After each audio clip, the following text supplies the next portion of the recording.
बिल्कुल, जंगे ऐलनाबाद जारी है और हर तरह की सरगर्मियां तेज हो गई हैं। हर एक दल में उम्मीदवार सामने हैं, उम्मीदवारों के नाम घोषित किए जा चुके हैं। सिरसा से बड़ी खबर आपको बता दें, ऐलनाबाद उपचुनाव को लेकर इनेलो उम्मीदवार अभय सिंह चौटाला नामांकन दाखिल करेंगे। कुछ ही देर बाद उनकी ओर से पत्र दाखिल किया जाएगा, तो नामांकन पत्र दाखिल करेंगे अभय चौटाला। एसडीएम कार्यालय में नामांकन पत्र दाखिल करने पहुंचेंगे। कुछ ही देर बाद उनकी ओर से नॉमिनेशन फाइल किया जाएगा।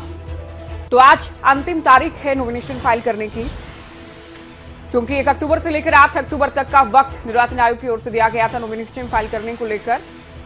अब अभय सिंह चौटाला कुछ ही देर बाद नामांकन पत्र दाखिल करेंगे।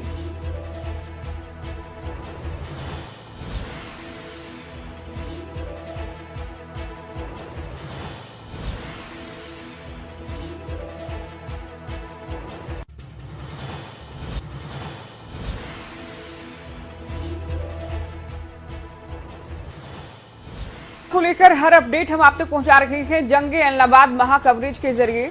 इससे पहले अभय चौटाला सबसे पहले उम्मीदवार के तौर पर हालांकि सामने आ चुके थे। इनेलो कार्यकारिणी की बैठक हुई, कहा यह गया कि किसानों से हमने बात की है, कार्यकर्ताओं से बात की है, आम पब्लिक से बात की है। उसके बाद ये फैसला लिया गया कि अभय की इस बार मैदान में होंगे।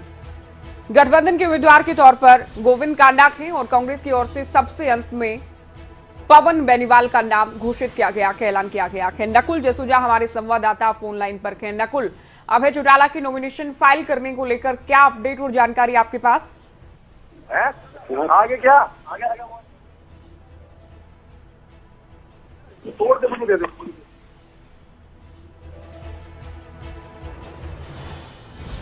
तो 11 बजे का वक्त दिया गया था, किसी भी वक्त, अब किसी भी वक्त पहुंच सकते हैं अभय चौटाला।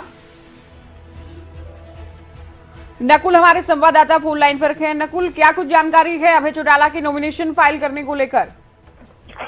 बिल्कुल ज्योति, अब से कुछ ही देर में अभय सिंह चौटाला यहाँ पहुंच जाएंगे और नामांकन पत्र अपना दाखिल करेंगे, क्योंकि आचार संहिता का माफ कीजिएगा कोविड की गाइडलाइंस है और इसके चलते यहाँ पर भीड़ ज्यादा नहीं की जा सकती। इसीलिए अपने कुछ समर्थकों के साथ यहाँ पर पहुंचेंगे। जो फोर्सेज लगाई गई हैं वो अलर्ट हो गई हैं। फिलहाल एसडीएम कार्यालय के अगल बगल जितने भी सीआरपीएफ के जवान हैं वो अलर्ट हो गए हैं और बताया जा रहा है कि अब से कुछ ही देर में अभय सिंह चौटाला यहाँ पर पहुंचेंगे और अपना नामांकन पत्र दाखिल करेंगे। ठीक, बिल्कुल। तो नकुल, अब तक की अगर बात करें, जब से इनके नाम का ऐलान किया गया है, तो किस तरह से एक्टिव हुई नजर आ रही है प्रचार के लिहाज से?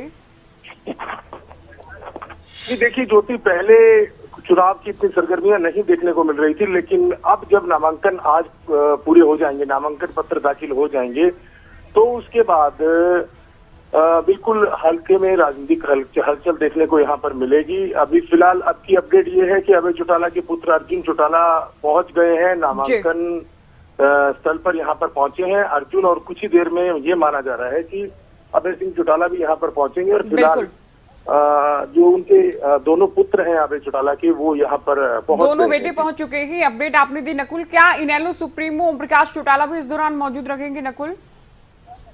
देखिए कयास लगाए जा रहे हैं, लेकिन अभी इस तरह की कोई इन्फॉर्मेशन नहीं है कि वो पहुंचते हैं या नहीं, लेकिन कयास जरूर लगाए जा रहे हैं कि हो सकता है, लेकिन चांसेस कम है, क्योंकि उनकी अभी फिलहाल वो पूरी तरह से फिट भी नहीं है और इसलिए वो नामांकन स्थल पर ना आए। लेकिन बाकी परिवार के जो सदस्य हैं, करण हो, अर्जुन हो, वो यहाँ पर पहुंचे। जी नकुल, आप बने रहे हमारे साथ। अहम जानकारी आप दे रखे हैं इनेलो को लेकर। आपने बताया कि किसी भी वक्त अभय पहुंच सकते हैं। उनके दोनों बेटे करण और अर्जुन चौटाला पहुंच चुके हैं।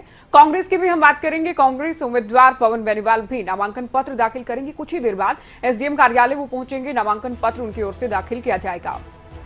तो पवन बेनीवाल को लेकर हम शुरुआत से बता रखे थे, जब से ये कांग्रेस पार्टी में गए थे किसानों के मुद्दों का हवाला देकर बीजेपी से नाराज होकर, उस वक्त से ही सरगर्मियां तेज हो चुकी थी कि ऐलनाबाद में उपचुनाव होना है और पूरी संभावना है कि कांग्रेस इन पर दांव लगाए।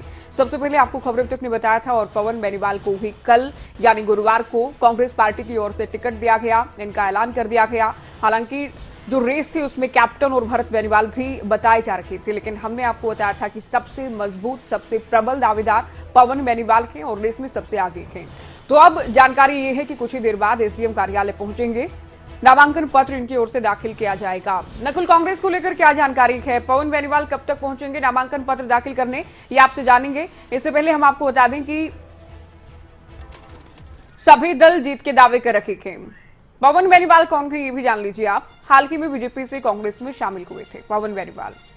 इससे पहले 2019 और 2014 में आप जानते हैं कि बीजेपी की टिकट पर चुनाव लड़ा था और काफी अच्छा मुकाबला इनकी ओर से लड़ा गया था। दूसरे नंबर पर ये रहे थे अभय सिंह चौटाला, आप जानते हैं जीते। दूसरे नंबर पर ये बने रहे थे, कड़ी टक्कर इनकी ओर से दी गई थी। हालांकि दोनों ही बार हार का सामना जरूर करना पड़ा था। तो अभय चौटाला को दोनों ही चुनाव में चुनौती इनकी ओर से दी गई। किसान आंदोलन के समर्थन में सरकार के खिलाफ बीजेपी का दामन छोड़ा, बीजेपी से किनारा कर लिया गया था। पवन बेनीवाल बीज विकास निगम के चेयरमैन भी रह चुके हैं, ये भी आप जान लीजिए।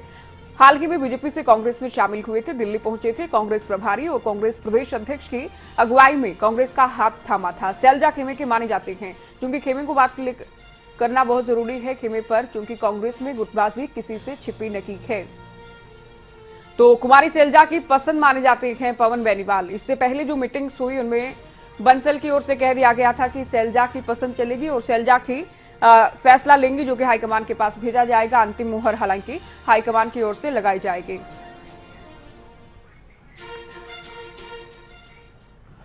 तो सभी उम्मीदवार आमने सामने हैं, सभी के जीत के दावे हैं। नॉमिनेशन फाइल गठबंधन के उम्मीदवार की ओर से किया जा चुका है। अभय चौटाला किसी भी वक्त पहुंच सकते हैं और पवन बेनीवाल भी किसी भी वक्त अपना नॉमिनेशन फाइल कर सकते हैं।